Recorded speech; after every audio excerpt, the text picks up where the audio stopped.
Good morning guys, good morning. এতিয়া 11টা বাজিলে। মই বেলতলা ফালে গৈ আছিলোঁ। তাৰপিছত হঠাতে মোৰ চকুত পৰিল দুজন ব্যক্তি। আপোনালোকক দেখাই আছোঁ, এইজন এজন আৰু এইজন এজন। আৰু এতিয়া মেইন কথাটো এতিয়াহে আহিব। এয়া চাহ যে দেখিছে, একদম সাধাৰণ চাহ নহয়, একদম সাধাৰণ চাহ নহয়। এয়া অসমৰ জনপ্ৰিয় ব্যক্তি, মেইন মানুহটোত যাম আমি। এয়া একদম সাধাৰণ চাহ নহয়। আপোনালোকে ভাবিব চাহ খাই আছে, দেখাইছে একদম। এইটো কেনেকুৱা চাহ, কেনেকুৱা চাহ ভাল বনাইছে, চাহ ভাল বনাইছে, খুবেই ভাল বনাইছে চাহ। আপোনালোকেও আহি কেনে একাপ খাই যাব পাৰে, ভাল চাহ বনাইছে।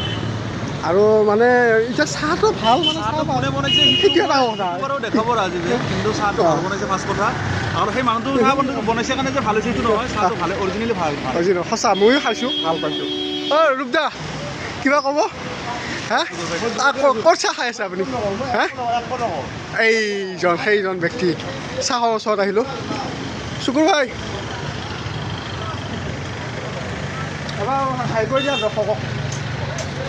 সময় নাই এতিয়া, চকুতৰ সময় নাই। চকুদা খুব ব্যস্ত, তেখেতক ডিষ্টাৰ্ব কৰিব ভাল নালাগে। সংগ্ৰাম কৰি আছে তেখেতে। ক'ত যাওঁ? এই মই বেলতলা যাম।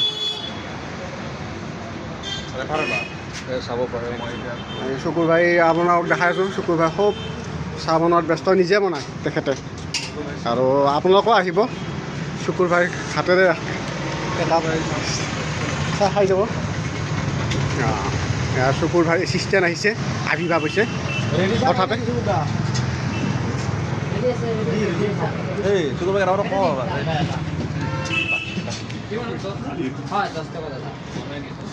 কেইকাপ খালা তুমি চাহ এতিয়ালৈকে?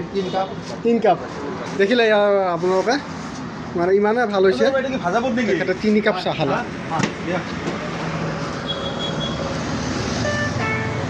বাই বাই, আকৌ আমি কেতিয়াবা লগ পাম।